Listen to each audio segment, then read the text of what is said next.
IMA की हड़ताल का देश भर में असर दिखाई दे रहा है। चिकित्सा सेवाएं ठप है, मरीजों को परेशानी हो रही है।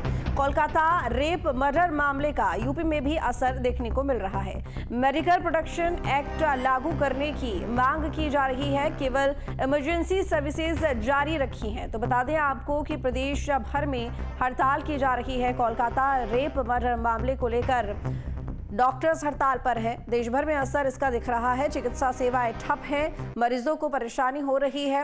हॉस्पिटल्स के बंद होने की वजह से कोलकाता रेप मर्डर मामले का यूपी में भी असर है और मेडिकल प्रोटेक्शन एक्ट लागू करने की मांग की जा रही है डॉक्टर्स की तरफ से। केवल इमरजेंसी सर्विसेज यहां पर जारी हैं।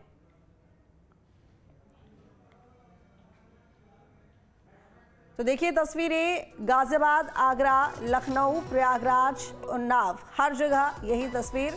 और बता दें कि डॉक्टर्स हड़ताल पर हैं, इसके साथ ही प्रदर्शन किए जा रहे हैं। उनकी मांग है प्रोटेक्शन एक्ट को लेकर। कोलकाता रेप और मर्डर कांड के विरोध में देश भर में डॉक्टरों की हड़ताल जारी है। आईएमए के आह्वान पर देश भर में आज स्वास्थ्य सेवाएं बेहाल हैं। ये 5 तस्वीरें हैं गाजियाबाद, प्रयागराज, आगरा, उन्नाव और लखनऊ की, जहां डॉक्टरों की हड़ताल से मरीज, उनके परिजन खासे परेशान हैं। कई जगह ओपीडी सेवा भी बंद है।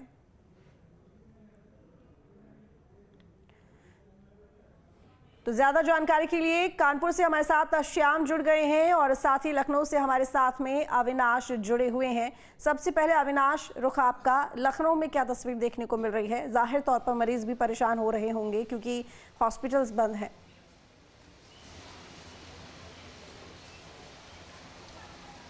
बिल्कुल सही कहा आपने। देखिए, लखनऊ के जितने भी बड़े सरकारी हॉस्पिटल हैं वहां पर ओपीडी सेवाओं को पूरी तरीके से ठप कर दिया गया है। हालांकि जो इमरजेंसी सेवाएं हैं वो चालू है, लेकिन फिर भी ओपीडी सेवा बंद होने की वजह से जो मरीज हैं और जो उनके तीमारदार हैं उन्हें काफ़ी दिक्कतों का सामना करना पड़ रहा है। क्योंकि हम राजधानी लखनऊ की बात करें तो ना सिर्फ लखनऊ बल्कि दूर दूर से लोग यहाँ पर अपना इलाज कराने के लिए पहुँचते हैं। और देखिए, इस वक्त मैं श्यामा प्रसाद मुखर्जी सिविल हॉस्पिटल में हूँ और ये वो हॉस्पिटल है जहाँ आमतौर पर इस वक्त मैं खड़ा हूँ, क्योंकि यहाँ पर पैर रखने की जगह नहीं होती है, लेकिन आप देख सकते हैं कि इस वक्त यहाँ पर सन्नाटा पसरा हुआ है। चूँकि सुबह से यहाँ की ऐसी तस्वीर है, क्योंकि आईएमए ने जैसे ही घोषणा की कि 24 घंटे का हड़ताल रहेगा, उसके बाद जो तमाम डॉक्टर्स थे, चाहे हम सिविल हॉस्पिटल की बात करें, मेडिकल कॉलेज की बात करें, लोहिया हॉस्पिटल की बात करें, एरा मेडिकल कॉलेज की बात करें, यानी कि जितने बड़े सरकारी हॉस्पिटल हैं राजधानी लखनऊ के, वहाँ पर ओपीडी सेवाएं पूरी तरीके से ठप है। और देखिए, जो डॉक्टर्स हैं उनकी यही मांग है कि जो दोषी हैं, दोषियों को कड़ी सज़ा मिलनी चाहिए। और जिस तरीके से पश्चिम बंगाल की सरकार इस पूरे मामले में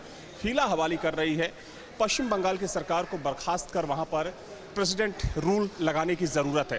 तो ये प्रमुख मांगे हैं। हालांकि जो डॉक्टर्स हैं वो एक अलग से प्रोटेक्शन एक्ट बनाने की भी मांग कर रहे हैं, क्योंकि डॉक्टरों का ये कहना है कि आए दिन उनके साथ अभद्रता होती है, उनके साथ मारपीट होती है और कई बार स्थितियाँ इतनी ख़राब हो जाती हैं कि जो अराजक तत्व होते हैं वो अस्पताल में घुसते हैं, उनके साथ मारपीट करते हैं। लेकिन इस वक्त जो गुस्सा है वो बंगाल में जिस तरीके से महिला डॉक्टर के साथ वहाँ पर रेप की घटना हुई है उसको लेकर उबाल है डॉक्टरों में। और ना सिर्फ लखनऊ बल्कि पूरे देश के जो तमाम डॉक्टर्स हैं उनमें काफ़ी आक्रोश देखने को मिल रहा है। लेकिन देखिए, उसका एक कह सकते हैं कि दूसरा पहलू ये है, दूसरा साइड ये है कि इस हड़ताल की वजह से जो आम लोग हैं उन्हें काफ़ी परेशानी उठानी पड़ रही है। चलिए ठीक है अविनाश, लौटेंगे आपके पास में। श्याम हमारे साथ में कानपुर से जुड़े हुए हैं। श्याम, आपके साथ में बहुत सारे लोग वहाँ पर खड़े हुए हैं। आप क्योंकि डॉक्टर्स हड़ताल पर हैं, उनकी यहाँ पर मेडिकल प्रोटेक्शन एक्ट की मांग भी है, लेकिन जो यहाँ पर मरीज हैं, उनके परिजन हैं, वो परेशान हैं कि आखिर वो जाए तो जाए कहाँ, करे तो करे क्या। ज़रा उनसे बातचीत कीजिए इस पूरे मामले को लेकर।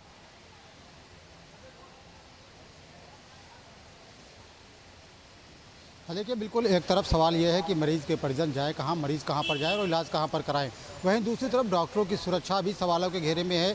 डॉक्टर खुद को सुरक्षित महसूस नहीं कर रहे हैं। उनका कहना है कि कोलकाता में इस तरीके की घटना हुई और उसके बाद इतने दिन बीत गए और अभी तक जो पीड़िता है, जो मृतका है, उसके लिए इंसाफ नहीं मिल सका है। आरोपी को सज़ा नहीं मिल सकी है। कौन कौन इसके पीछे है इसका पता नहीं लगाया जा सका। यही वजह है कि लोगों में आक्रोश है, तमाम डॉक्टर्स में गुस्सा देखने को मिल रहा है और वे लगातार आंदोलन कर रहे हैं। अब क्योंकि आईएमए को भी जूनियर डॉक्टरों की इस हड़ताल का समर्थन मिल रहा है, इस वजह से अब ये हड़ताल ज़्यादा विकराल होती जा रही है और तमाम जो अस्पताल की व्यवस्थाएं हैं वो चरमराती हुई नजर आ रही हैं। कुछ लोग हैं, उनसे ही बात कर लेते, जानने का प्रयास करते हैं कि आखिर उनका आंदोलन कब तक जारी रहेगा।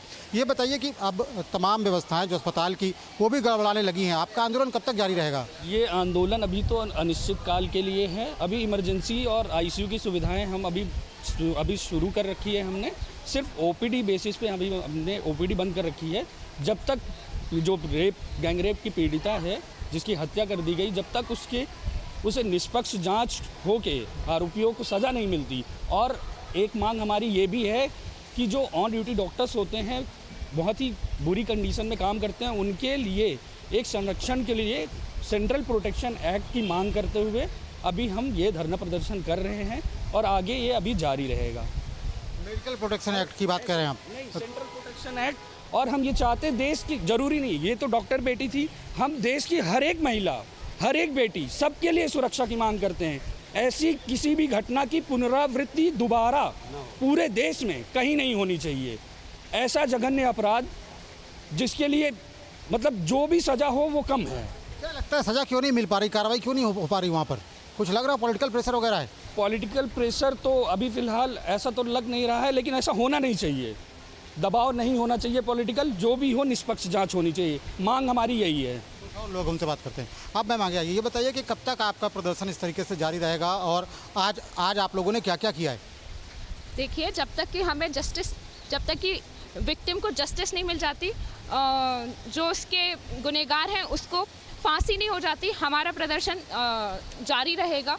और आज हम सुबह से यहाँ आकर के सारी services, OPD services, elective OTs, ये सारी सर्विसेज बंद करके यहाँ बैठे हुए हैं। इमरजेंसी सर्विसेज ऑल्दो चल रही हैं, लेकिन हम अभी ओपीडी नहीं चालू करेंगे जब तक कि ये जेआरएस ओपीडी एटलीस्ट चालू नहीं करेंगे, जब तक कि विक्टिम के गुनहगारों को सज़ा नहीं मिल जाती।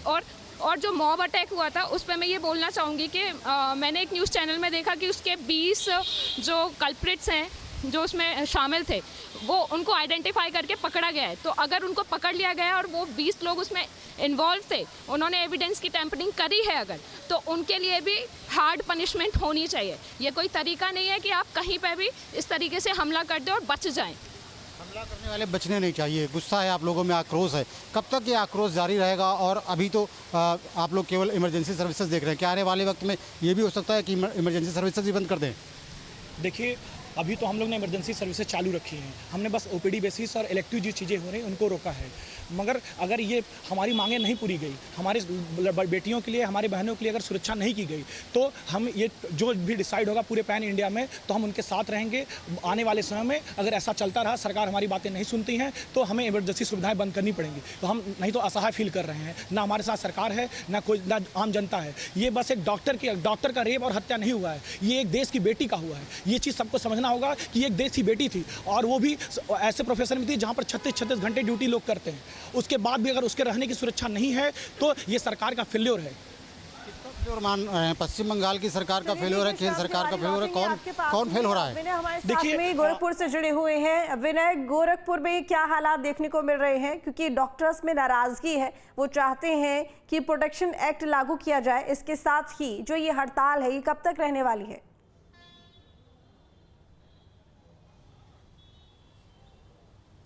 देखिए, गोरखपुर की बात करें हम तो बीआरडी मेडिकल कॉलेज में जो रेजिडेंट डॉक्टर हैं वो हड़ताल पे हैं। इसके साथ ही एम्स के जो डॉक्टर हैं वो भी रेजिडेंट डॉक्टर जो हैं वो हड़ताल पे हैं। और इसके साथ ही जो आईएमए से जुड़े जो प्राइवेट अस्पताल हैं वो भी जो है हड़ताल पे हैं। जो आपातकालीन सेवाएं हैं सिर्फ वही चालू की गई हैं, जो ओपीडी की जो सेवाएं हैं पूरी तरह से जो है वो बंद कर दी हैं, क्योंकि हड़ताल कर रहे हैं। और लोगों की मांग क्या है, देखिए हमारे साथ डॉक्टर राकेश दुबे जी मौजूद हैं, इनसे भी बात कर।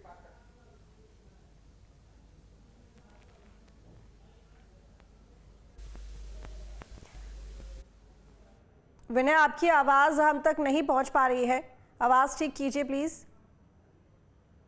हम लोगों की मांग ये है, जो भी आवाज के खिलाफ उसके सहयोग में गवर्नमेंट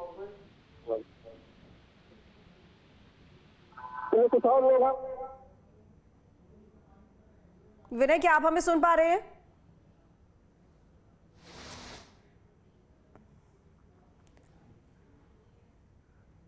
न्यूज नेशन अब व्हाट्सएप पर।